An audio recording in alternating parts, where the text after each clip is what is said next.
है। अपने इखलास पे इत्मीनान इखलास का धोखा है। अपने इखलास पे शक हो रहना यही अलामत है कि इखलास है। मौलाना इलियास साहब रहमतुल्लाह अलैह आखिरी वक्त था, हज़रत मुफ्ती शफी साहब उनसे मिलने गए। तो जब वहाँ पहुँचे तो पता चला कि डॉक्टरों ने बोलने से मना किया है, तो फिर वहाँ से वापस निकले। लेकिन हज़रत को मौलाना इलियास साहब बड़े साहिब कश्फ थे, बड़े साहिब कश्फ थे। फरमाते थे अल्लाह का शुक्र है जब चाहता हूँ हुजूर को देखता हूँ। तो मौलाना इलियास साहब को पता नहीं कैसे एहसास हुआ कि मुफ्ती शफी साहब आए, तो ये उनसे बहुत छोटे थे उम्र में। मौलाना इलियास साहब से ये कोई 13-14 साल उम्र में छोटे थे मुफ्ती शफी साहब। तो मौलाना फरमाया मुफ्ती साहब आए, इनको बुलाओ। उनको बुला लिया, सामने बिठाया। तो मुफ्ती साहब ने कहा हज़रत आपको तो बोलना मना है, तो मैं जाता हूँ, मुझे पता नहीं था इसलिए मैं आ गया था। फरमाया छोड़ो तुम डॉक्टरों को, बस मुझे एक परेशानी है, मेरी उस परेशानी का मुझे हल बताओ। का क्या? का अल्लाह ताला ने मेरे काम को बहुत शोहरत दे दी है, हर तरफ जमातें चलना शुरू हो गई हैं। ये 1944 की बात है। हर तरफ जमातें चलना शुरू हो गई हैं, हर तरफ से लोग धड़ाधड़ जमात में निकलने लग गए हैं। लोगों की ज़िंदगियों में बहुत बड़ी तब्दीलियां आ रही हैं, हर तरफ मेरा नाम है। मुझे डर लग रहा है कि ये जो मैंने काम शुरू किया है ये कहीं कोई फितना तो नहीं है। लफ्ज़ फितना नहीं था, कहीं ये इस्तदराज तो नहीं है।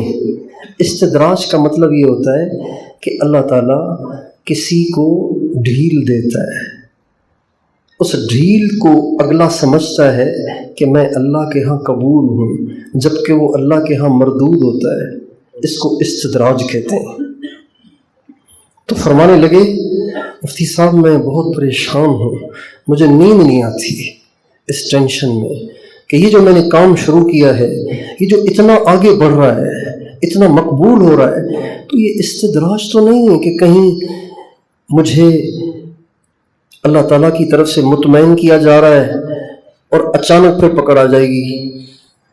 ये होता है खुलूस। तो मुफ्ती साहब ने कहा कि जी ये इस्तदराज नहीं है।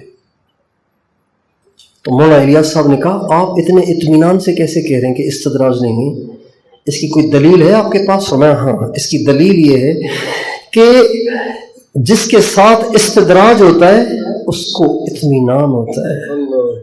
सनस्तद्रिजुहुम मिन हैसु ला यअलमून व उमली लहुम इन्न कैदी मतीन। हम उनको ढील देते हैं और फिर उनको पकड़ते हैं उस वक्त जबकि उनको गुमान भी नहीं होता कि हमें पकड़ा जाना है।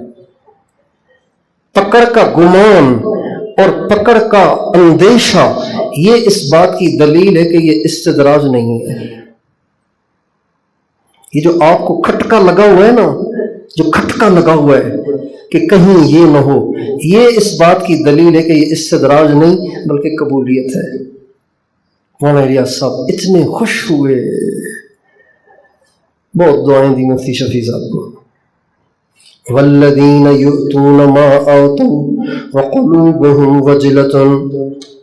ये आयत अम्मा आयशा पढ़ रही थी। फिर अम्मा आयशा ने आप अलैहिस्सलाम से पूछा या रसूलल्लाह ये जो लिखा हुआ है कि वो लोग जो देते हैं अल्लाह के नाम पर और करते हैं नेक आमाल और डर रहे होते हैं, तो वो इसलिए डर रहे होते हैं कि इन्होंने जिना किया होता है, शराबें पी होती हैं, बुराइयां की होती हैं। फरमाया नहीं आयशा, ये नेकियां करके डरते हैं, गुनाह करके नहीं डरते, ये नेकियां करके डरते हैं। इसलिए नेकियां करके डरते हैं कि कहीं उनकी नेकियां मरदूद ना हो जाए। अब आप देखें हम जो मदरसे में पढ़ रहे हैं, हमें इसका खौफ रहता है कहीं मरदूद ना हो जाओ। यार पढ़ तो रहा हूँ, दाढ़ी तो है, مردود ہو گیا تو کیا ہوگا؟ کہیں اللہ مجھ سے ایمان نہ چھین لے، اس کا ڈر ہمیں لگا رہتا ہے؟ نہیں لگا رہتا۔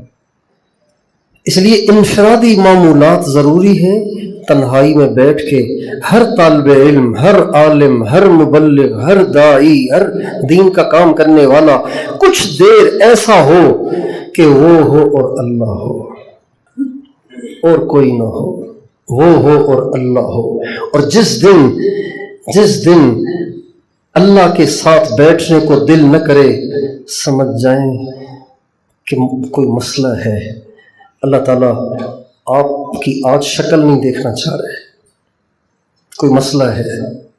اور جب تک یہ کیفیت رہے کہ یار کچھ دیر لوگوں سے الگ ہو کے کچھ اللہ کی یاد میں بھی بیٹھوں، کچھ اللہ کو یاد کروں، تو اس کا مطلب ہے اللہ سے رابطہ قائم ہے۔